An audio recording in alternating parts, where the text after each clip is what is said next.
For those who missed my community post, a couple of days ago, went and visited Stonehenge. For me, that was probably one of the most humbling, surreal experiences that I've been a part of. I'll put the post on screen now, and if you want to read it, you can just pause it. But at the bottom of that, I did say that I was going to be covering a lot more to do with ancient history, because it's probably my first love. And then after that is the ghosts and the ghost hunting and aliens and all that sort of stuff. In this video, we are looking at a channel called The Ultimate Discovery, and the video is titled Ancient Egyptian Technology Left by an Advanced Civilization That Disappeared. Now, whether you're interested in this stuff or not, you may still find something in here that either teaches you something or that you just like the look of. So what I would say is give the video a chance, sit back, enjoy. If you do like the video, please like the video. Let me know your thoughts in the comments below, and I'll see you on the next one. Peace. I don't know how they did it. The Ultimate Discovery. I don't think anybody knows how they did it. In the shadows of ancient pyramids and beneath the desert sands, the mysteries of Egypt's advanced technologies whisper of a civilization far ahead of its time. Hieroglyphs and time-worn monuments reveal more than just a rich history. They unveil a legacy of ingenuity that challenges our understanding of the past. From enigmatic structures hinting at global communication networks to artifacts suggesting knowledge of electricity and aviation, ancient Egypt's technological prowess beckons us to explore its secrets. Join us as we journey through time, uncovering the most compelling... Before we start this, just bear in mind that this was apparently done 4,500 years ago, which I believe it was a lot earlier than that. However, the old theory was that civilization started about 6,000, maybe 5,500 years ago. And obviously we found stuff in recent years that has completely blown that theory out of the water. But for now, just focus on the fact that what we can do now is pretty good. We're pretty technologically advanced. However, what they could do then was levels above what we can do now. This is what fascinates me so much. It's not that they did it, it's how they did it, which is the massive question mark, because no one knows how they did it, how they did any of this. And it's not just Egypt either. There's stuff all over the world that I can't wait to show you. Let's go. Compelling cases of advanced ancient technology found in Egypt. The Osirian, an enigmatic underground temple. Deep within the ancient city of Abydos, a perplexing mystery lies... But even these, right? So they'll just brush past this, no problem. Look at the size of these blocks. These are carved perfectly, completely. I mean, they say it was by hand. I'm pretty sure that there's a person called Jimmy Corsetti who has more or less proved that this could not have been done by hand. Mate, just look at the detail. Like these blocks are, I don't know, let's estimate easily over a couple of tons each. Easily. I don't know how much these weigh. However, but like they're placed perfectly. And apparently they didn't have any machinery like we have today, which, I don't know. Beneath Question the marks. sands of time. The Osirian, an underground temple shrouded in enigma, challenges our understanding of ancient Egyptian history and technology. This sprawling complex with its massive granite blocks and precise craftsmanship defies the conventional timeline of Egyptian civilization. And like you see this, like the way that they do this is very, very similar to Stonehenge, which, by the way, I'm going to cover something else on that as well, because that has blown my mind. But genuinely, standing there, like I'm 6'5", so I'm a relatively big person, right? Standing next to these stones and me feeling small, it was such a humbling feeling.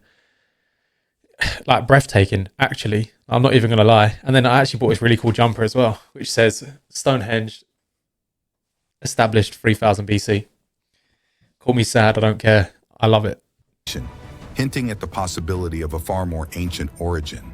One of the most striking anomalies of the Osirian is its lack of inscriptions and decorations, a stark contrast to the typical Egyptian temples adorned with intricate hieroglyphs. This absence of textual evidence has led researchers to question the true age and purpose of the structure.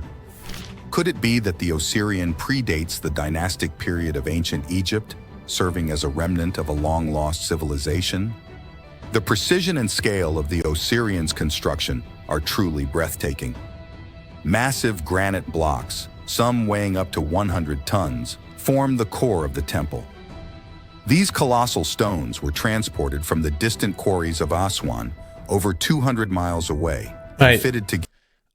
100 tons, or up to 100 tons, brought from over 200 miles away. I feel like where we hear so much about Egypt and whether it's through holiday destinations and all this sort of stuff, I feel like it's been made so easy to forget about all of this. Like, I didn't even know about half of this stuff before I started looking into it a few years ago. Together with astounding accuracy. The logistics involved in moving and placing these enormous blocks raise questions about the technological capabilities of the ancient builders. Did they possess advanced machinery or forgotten methods that enabled them to achieve such feats? Perhaps the most intriguing aspect of the Osirian is the mysterious water that continuously flows. God, if you fell in, I would laugh my head off. Despite attempts to pump out the water, it inexplicably returns, defying explanation. Hydrological studies have revealed that the water in the Osirian is remarkably different from the surrounding groundwater, with a unique chemical composition and isotopic profile. This anomaly has led some researchers to speculate about the existence of hidden chambers or passages beneath the temple, possibly connecting to an unknown water source. Some theories suggest that the Osirian could have served as a center for advanced technological or spiritual practices, while others propose that it may have been a repository of ancient wisdom waiting to be rediscovered. The Giza power plant theory, pyramids as energy generators. The Great Pyramid of Giza. Before anyone goes, oh God, whatever, like, this is genuinely a widely accepted theory, I would say. Accepted, I'd probably use that word. The inside of the pyramid, there are certain parts of it where they have chambers. As a human, you could not fit down. So what was the purpose of a chamber when, like, not even a child could fit down it? It has to be something. They built it for a reason. And they built it with such amazing geometrical, astronomical alignment. Whatever they did, and for whatever reason they'd done it for, they were absolute geniuses. One of the world's most iconic we could not do has long been a source of fascination and mystery.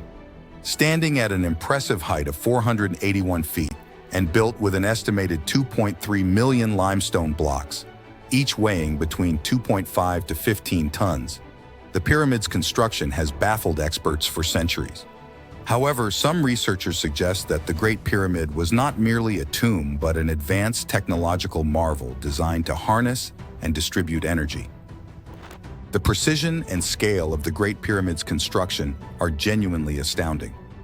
The pyramid's base covers an area of 13 acres, with each side measuring 700... Right, look at the size of these people, right? How small these people are.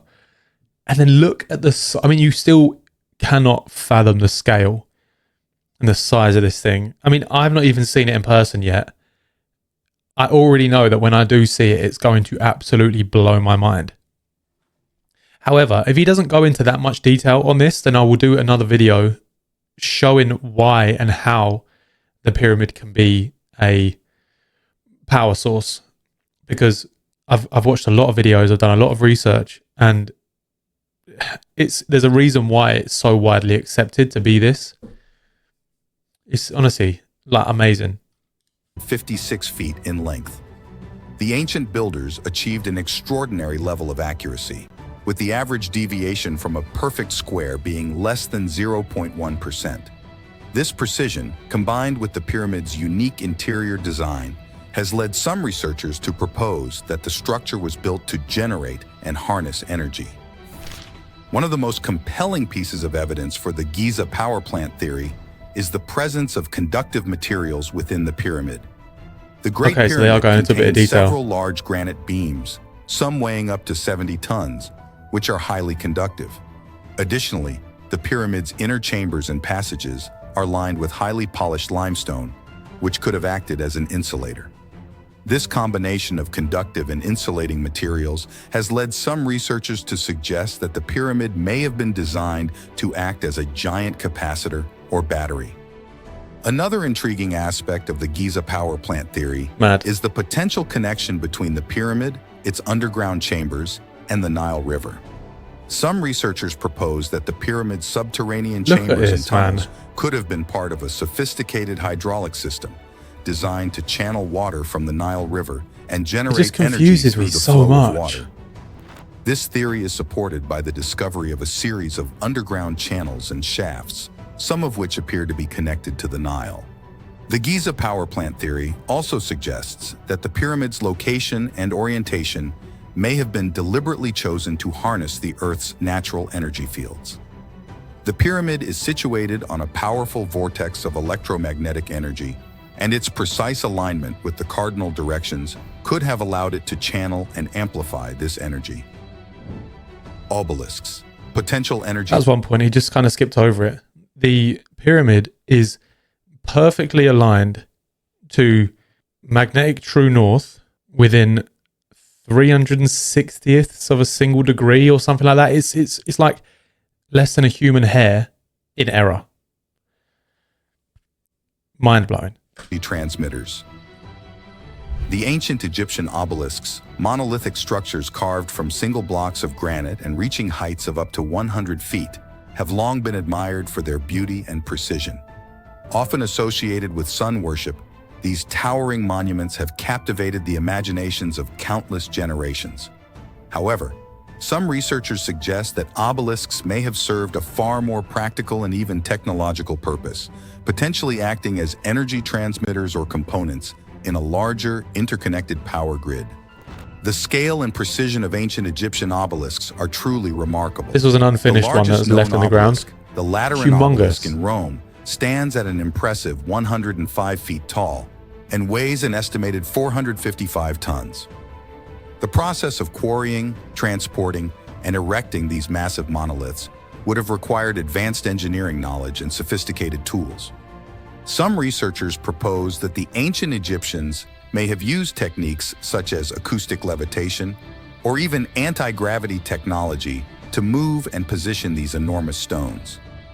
One of the most intriguing theories surrounding the purpose of obelisks is their potential role in generating and transmitting energy. Some researchers suggest that the obelisks, when paired with the pyramids and other structures, could have formed a vast interconnected power grid across the ancient Egyptian landscape. This theory proposes that the obelisks may have acted as antennas or energy transmitters, channeling and dispersing energy generated by the pyramids or other sources. Again, that is almost a widely accepted theory as well. Supported by several factors, including their precise alignment with the cardinal directions, their location on powerful energy vortexes, and their use of conductive materials, such as... Before we carry on, I will just quickly explain. Around the world, whether it's the ziggurat in Iraq or Göbekli Tepe in... Oh, Jesus Christ, nearly knocked my drink over. Göbekli Tepe in Turkey, or the pyramids at Giza. There's also Mexican pyramids called like Chichen Itza, and then you've got just so many other ones. They are all aligned with the sun. They're all aligned with the stars, and some of them, not all, but some of them are aligned perfectly to north, south, east, and west. Which is gold and copper. Some researchers even suggest that the hieroglyphs and symbols carved into the obelisks could have served as a form of coding or instructions for the transmission of energy. Another puzzling aspect of ancient Egyptian obelisks at minimum is the question of how they were ago. transported and erected. The most common theory suggests that the obelisks were moved using sleds, rollers, and ramps, with hundreds or even thousands of workers pulling them across the desert. However, some researchers propose that the ancient Egyptians may have used more advanced methods, such as the use of levers, pulleys, or even sonic levitation to move these massive stones. The Great Sphinx, mysterious colossal monument. I don't know if we'll ever find out. Rising majestically from the Giza Plateau, the Great Sphinx, with its lion's body and human head, has captivated people's imaginations for centuries. However, Beneath the time-worn visage of this iconic statue lie secrets that have puzzled researchers and challenged our understanding of history. One of the enduring debates surrounding the Great Sphinx is its age. While conventional Egyptology dates the monument to around 2500 BCE, during the reign of Pharaoh Khafre, a growing body of evidence suggests that the Sphinx may be far older. Geologist Robert Schoch, after examining the erosion patterns on the Sphinx's enclosure walls, proposed that the monument could date back to as early as 7000 BCE, a time when the region experienced a much wetter climate. This theory, if proven true, would radically alter our perception. If any of you have been here and seen this with your own eyes, like, I'm genuinely jealous of you. Like, genuinely. Like, I cannot wait to experience this for myself. Of ancient Egyptian civilization and its technological capabilities. Another intriguing theory suggests that the Great Sphinx may have been part of a larger, interconnected complex designed to harness the power of the sun. The monument's precise alignment with the rising sun on the spring and autumn equinoxes has led some researchers to speculate that it could have functioned as a solar-powered machine or a sophisticated astronomical tool.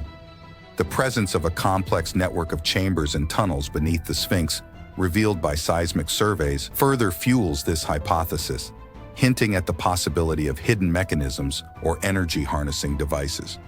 In recent years, the use of advanced technology, such as ground-penetrating radar and seismic imaging, has provided tantalizing evidence of hidden chambers and passages beneath the Great Sphinx. These discoveries have reignited interest in the monument's true purpose and the secrets it may hold. Some researchers believe that these chambers could contain ancient artifacts, scrolls, or even advanced technological devices waiting to be uncovered. The Saqqara bird and the Abydos hieroglyphs, theories of ancient flight. In the sands of Egypt... Mate, before we watch this, if you haven't been paying attention and you're just watching this just because it's a video of mine and you want to support me, then first of all, thank you. But second of all, you might want to watch this bit because this is ridiculous, like insane. I am under a bit of a weird theory that we as a civilization haven't really created anything. Everything that we currently do has existed for thousands of years. It's just that we innovated and taken an already working idea and made it slightly better or slightly better to suit our needs. But I do not believe for 1 minute that we are any more technologically advanced than previous civilizations. Not at all. Two small artifacts have sparked a heated debate about the possibility of aeronautical knowledge and flying technology in ancient times: the Saqqara bird and the Abydos hieroglyphs. These enigmatic objects have puzzled researchers and enthusiasts alike, raising intriguing questions about the extent of ancient Egyptian innovation and the potential for lost or forgotten technologies. The Saqqara bird, a small wooden statuette discovered in 1898 in the tomb of Padimen in Saqqara, immediately captured the attention of researchers due to its uncanny resemblance to a modern airplane. Measuring 7 inches long and weighing less than 1.4 ounces, the bird features wings mounted on a narrow body with a vertical stabilizer on its tail. Notably, the bird is missing legs, and its wings exhibit an advanced aerodynamic shape, reminiscent of aircraft wings rather than typical depictions of birds in ancient Egyptian art. Some researchers, such as Egyptian doctor and model airplane enthusiast Khalil Messiha, have proposed that the Saqqara bird is evidence of ancient Egyptian knowledge of aeronautical principles and may have served as a model glider. Messiha built a scaled-up model of the bird and found that it exhibited remarkable gliding capabilities, leading him to suggest that the ancient Egyptians had a sophisticated understanding of aerodynamics and may have even experimented with flying machines. Similarly, the Abydos hieroglyphs, found in the Temple of Seti I in Abydos, have fueled speculation about ancient Egyptian flying. Let me move my face out of the way quickly. I might even have to turn my face off for a second. Oh, I can just significantly move it down here. Technology. Right. Oh, come on, man. These wall carvings, discovered by Dr. Ruth Hover, depict what appear to be modern vehicles, including helicopters, submarines, and... Mate, right. Helicopter, and quite literally exactly how they look today. Submarine, or whatever. This kind of looks like a spaceship, just with a wing, I guess, or whatever that thing is called. I can't remember. Rudder, is it? I don't know. Anyway, and then look, an aeroplane. How? Airplanes. While some scholars argue that these carvings are merely the result of palimpsests or the layering of hieroglyphs over time, others see them as evidence of a highly advanced civilization with knowledge of aerial and underwater transportation. Oh, mate, The you say they look like and the Abydos hieroglyphs that have been gone over time. I don't know, mate. They look pretty much like they're supposed to be there. Do you know what I mean? Like, Jesus Christ. Why is this even debated? I really don't get it. I don't understand why our history is debated so much. The only artifacts that and why these people were made out to be so primitive. When actually they would include the enigmatic genius. relief carvings at the Temple of Ptah in Memphis, which depict a human figure seated in a pod-like object with what appear to be wings or blades, and the curious helicopter hieroglyphs found in the Temple of Osiris at Abydos, which bear a striking resemblance to modern rotorcraft. Tutankhamun's meteoric dagger, you know what I mean? A marvel of ancient metallurgy. In 1922, Howard Carter's discovery of Tutankhamun's tomb stunned the world, revealing a treasure trove of ancient Egyptian artifacts and offering unprecedented insights into the life of a young pharaoh. Among the many marvels uncovered within the tomb was a small, unassuming dagger that would later prove to be one of the most enigmatic and technologically advanced objects of its time. Tutankhamun's meteoric dagger. At first glance, the dagger appeared to be a work of exceptional craftsmanship, with its gold handle and sheath adorned with intricate designs. However, it was the blade itself that really caught researchers' attention. Unlike the bronze blades typical of the period, Tutankhamun's dagger was forged from iron, a material that was incredibly rare and valuable in ancient Egypt. Subsequent analyses of the dagger's composition revealed that it was not just any iron, but meteoric iron, containing significant levels of nickel and cobalt. This discovery raised intriguing questions about the ancient Egyptians' understanding of metallurgy and their ability to work with such a challenging material. The process of forging a blade from meteoric iron would have required advanced knowledge of smelting, heating, and hammering techniques, skills that were not thought to have been developed until much later in human history. The presence of meteoric iron in Tutankhamun's dagger also sheds light on the ancient Egyptians' fascination with the heavens and their belief in the divine origins of certain materials. Meteoric iron, known as iron from the sky, was considered a sacred substance, imbued with the power of the gods. The use of this celestial material in the creation of a royal dagger suggests that it held profound symbolic and spiritual significance. One of the most remarkable aspects of Tutankhamun's meteoric dagger is the level of craftsmanship and skill required to shape and polish the blade. The iron from meteorites is typically harder and more brittle than terrestrial iron, making it difficult to work with using traditional Bronze Age tools. Now it's time for today's subscriber pick. One of the most intriguing pieces of pre-Egyptian technology left by an advanced civilization that disappeared is their astonishing stone carving and metallurgy. Some structures found in Egypt are so intricate that even with modern tools, replicating them would be a challenge. But the most mysterious is the black-colored schist disc, also known as the Disc of Sabu.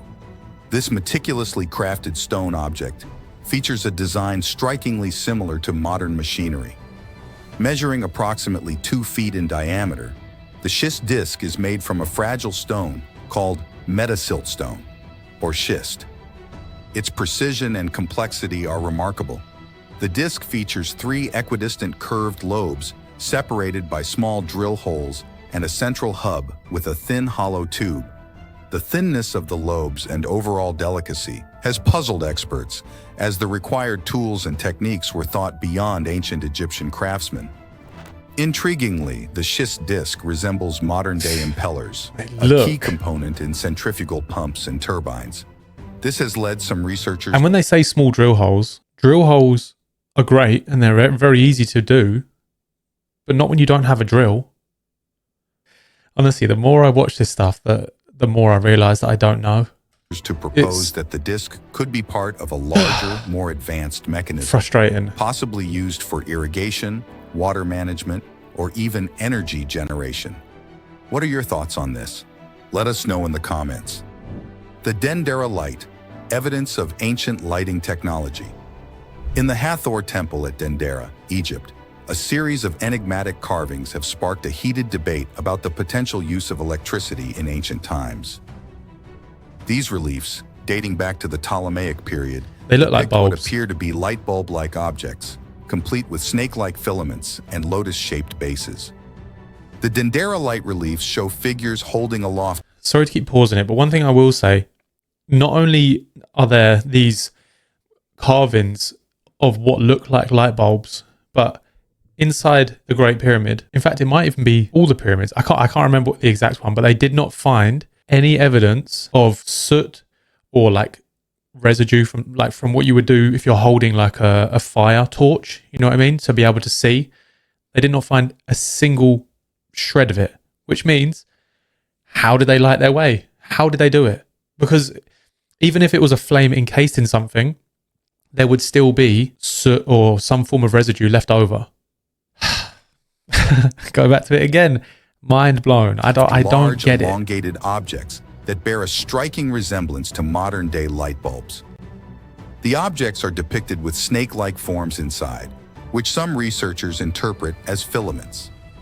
The bases of the objects are lotus-shaped, with a peculiar device beneath them that seems to be connected to a power source. This combination of elements has led some to propose that the ancient Egyptians may have had access to a form of electrical lighting. One of the most intriguing aspects of the Dendera light theory is the absence of soot in some Egyptian temples. Well, there you go. In the Hathor Temple, for example, the ceilings and walls are free from the black residue typically associated with the use of torches or oil lamps. This lack of soot suggests that the ancient Egyptians may have used an alternative, you saw it anyway. Cleaner light source, such as electrical lighting. Proponents of the Dendera light theory, such as electrical engineer Walter Garn, have created working replicas based on the temple reliefs.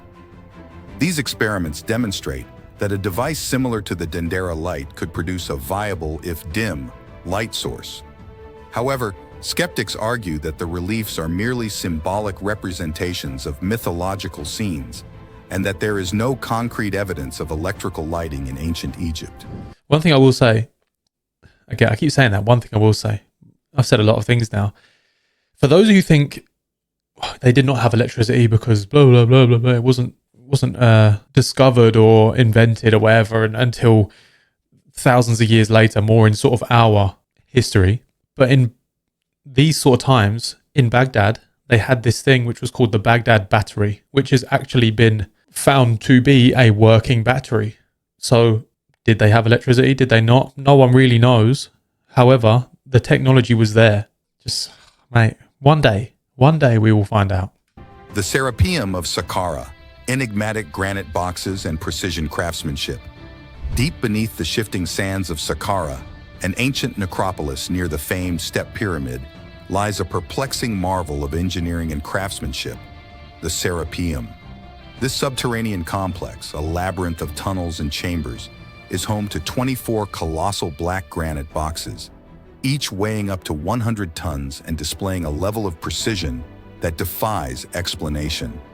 These enigmatic containers have baffled archaeologists and researchers for centuries, raising questions about their purpose and the ancient technology used to create them. The boxes of the Serapeum, measuring up to 13 feet in length, 11 feet in width, and 9 feet in height, are crafted from solid blocks of black granite, one of the hardest stones known to mankind. There you go.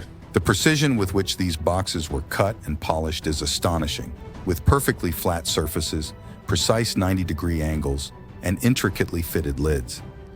The scale and accuracy of these artifacts seem to surpass the capabilities of Bronze Age tools, leading many to question the mainstream explanations. This was not done by hand. According to conventional Egyptology, my entire life on it. The Serapeum was built during the reign of Pharaoh Khamweset. And if they were done by hand, it was done by people that had a complete different knowledge and understanding of how stonemasonry works, because we can't do that today. you could not carve granite by hand today. I mean, you can. It would take a very, very long time, like stupidly long. The 13th century BCE to house the mummified remains of sacred Apis bulls. However, inconsistencies in this theory have fueled speculation about the true purpose of the granite boxes. Some researchers argue that the absence of inscriptions, decorations, or any trace of the supposed mummified bulls within the boxes suggests that they may have served a different, more technologically advanced purpose.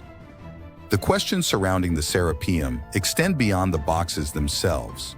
The logistics of transporting these immense stone containers into the underground chambers through narrow tunnels and shafts pose significant engineering challenges. The precision and scale of the Serapeum's construction, with its perfectly aligned corridors and symmetrical layout, hint at a level of technological sophistication that seems incongruous with the tools and techniques of the time. The Valley Temple of Khafra, precision and anomalies. At the foot of the Great Sphinx of Giza lies the Valley Temple of Khafra, an ancient marvel that showcases the extraordinary precision and engineering prowess of its builders.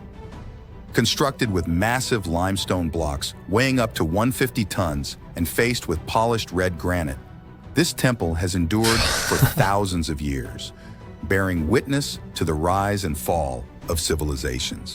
One of the most striking features of the Valley Temple is the use of enormous, precisely cut limestone blocks in its construction. Look how they fit together.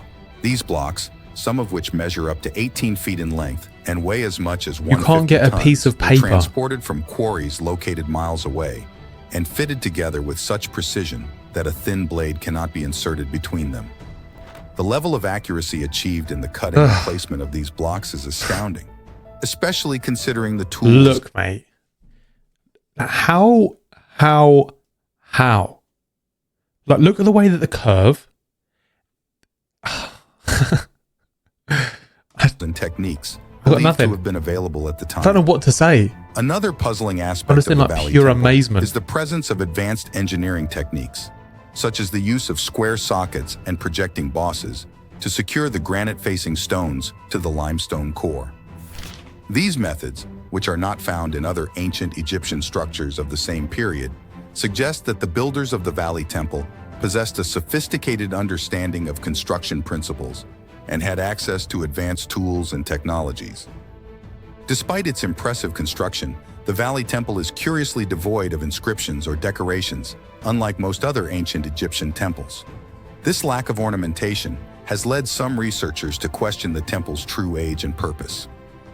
Some have suggested that the Valley Temple may have been built by a civilization that predated the ancient Egyptians, one with access to advanced technologies and knowledge that were lost or forgotten over time. The Valley Temple also shares striking similarities with other enigmatic structures, such as the Osirian in Abydos and the Sphinx Temple, which is located just adjacent to the Valley Temple. These similarities, including the use of massive limestone blocks, precision engineering, and the absence of inscriptions, have led some researchers to propose that these structures may have been part of a larger, interconnected complex built by a highly advanced civilization for purposes that remain unknown. Egyptian inventions, a legacy of innovation and engineering. It's almost undeniable now. Like these builders, whoever they were, this civilization that done all these unbelievable things. How can you deny they were a real thing? I feel like you can't, because no one knows. We've been looking into this for easily over 100 years. We've been excavating these sites for years upon years, and no one has an answer. No one has a definitive answer of, first of all, how they were built, who built them, using what tools. We've tried to replicate the mainstream idea of how these things were done, and we can't because it doesn't work. I wish there was a way that I could go back and just see it for myself. I don't even care about the world knowing. It doesn't bother me. I just want to know because it's so frustrating. Ancient Egypt is renowned for its awe-inspiring monuments, sophisticated art, and enduring mythology, I've been but its obsessed with this contributions for to the last human 5 innovation years. extend far beyond these well-known achievements. Researching, watching From everyday videos objects to groundbreaking every day technologies, for the last the 5 ancient years. Egyptians left an indelible mark on the world, with many of their inventions still influencing our lives today. One of the most notable Egyptian inventions is papyrus, a precursor to modern paper. Made from the stems of the papyrus plant, this writing material revolutionized record-keeping and communication That's what I have. in the ancient world. You can't see it right now, but it's The Egyptians here. also developed a form of cursive writing known as hieratic script, which allowed for faster and more efficient recording of information compared to the older hieroglyphic system. In the realm of personal grooming and hygiene, the ancient Egyptians were pioneers. They created many cosmetic products, including eye makeup, skin creams and perfumes, and wigs made from human hair or plant fibers. Dental care was also a priority, with the invention of toothpaste made from mint, salt, and dried iris flowers, and breath mints made from frankincense and myrrh. The ancient Egyptians also contributed greatly to timekeeping and astronomy.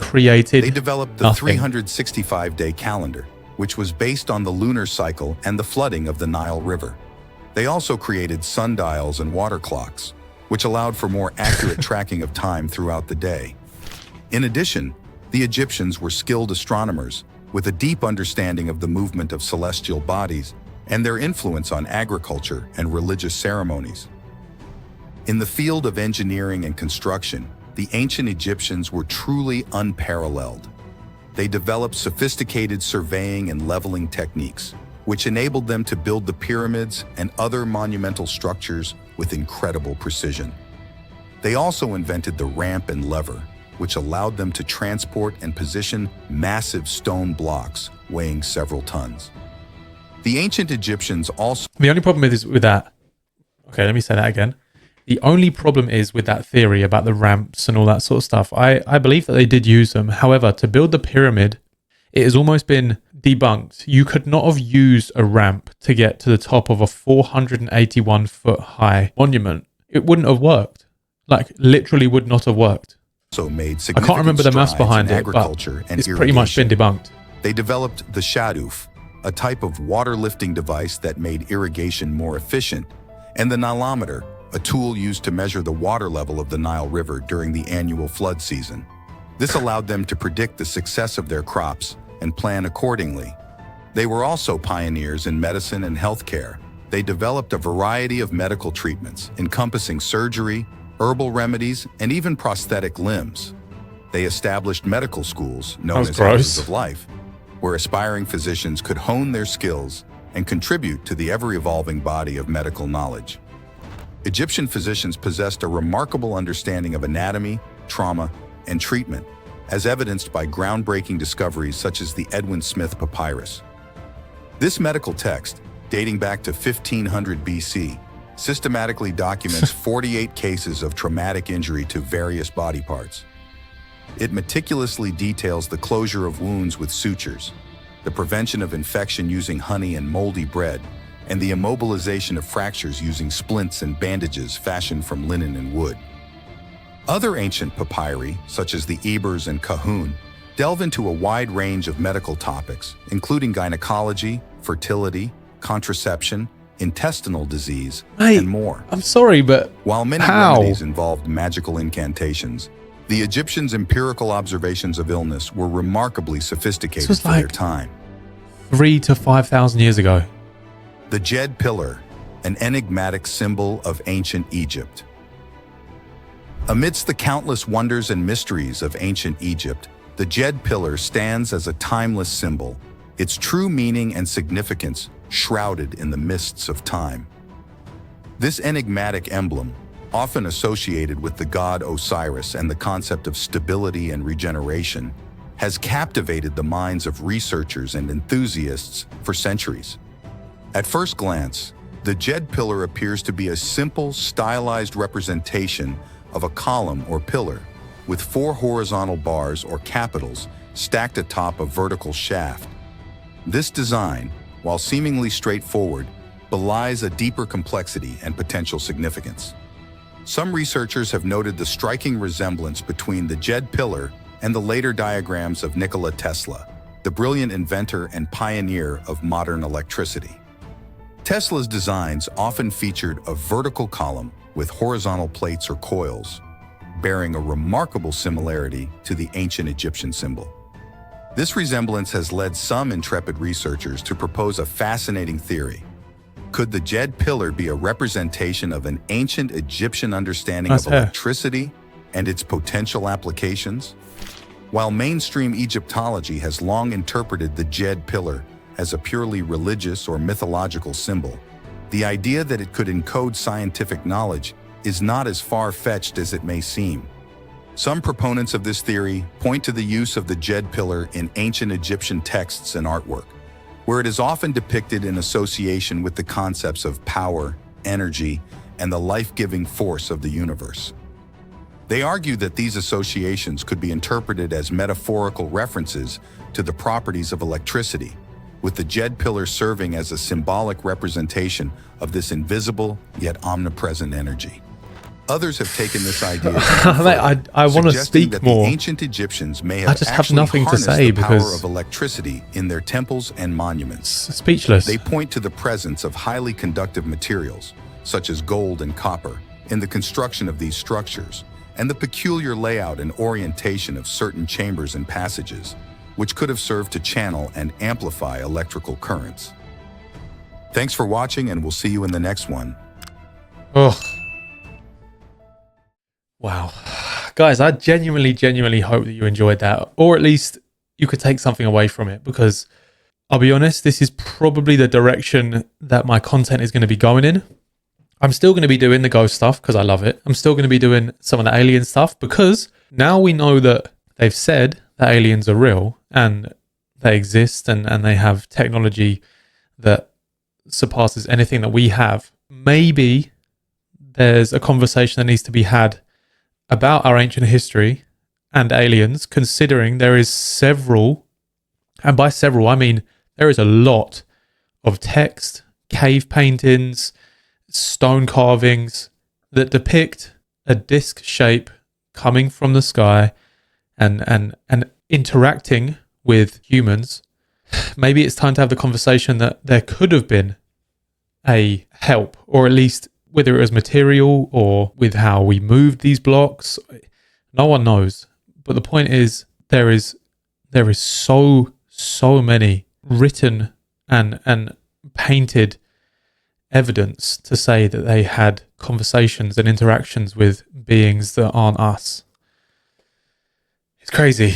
Guys, there is someone who has a series on Netflix. His name is Graham Hancock, and he goes into a huge amount of detail on a series called Ancient Apocalypse. I have mentioned it before, but it was something that if you are interested in it, or maybe you might have seen something within this video that sort of captures your interest, then maybe have a watch of it, because he goes into a much greater detail and also visits the sites himself, which I eventually will do. It's just that I can't do that. Obviously, at the moment, I still have a job. So until the point where I have a bit more free time to do this sort of stuff, I'm just going to have to work off pretty much off other people's work. I really do hope you enjoyed this video, because I really did.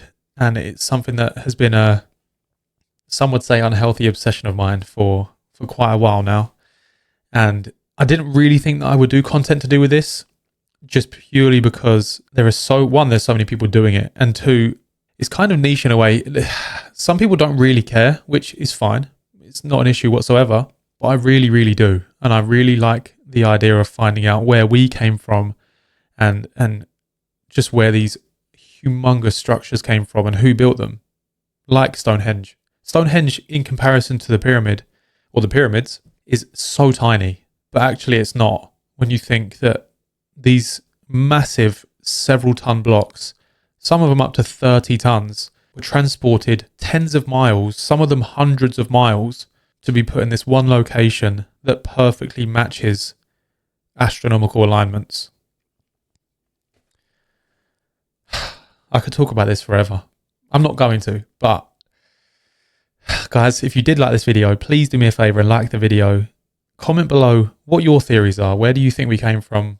Who do you think built the pyramids? There is no wrong answer. That is what I love about history, is there is no wrong answer because we do not know. So there is only theory.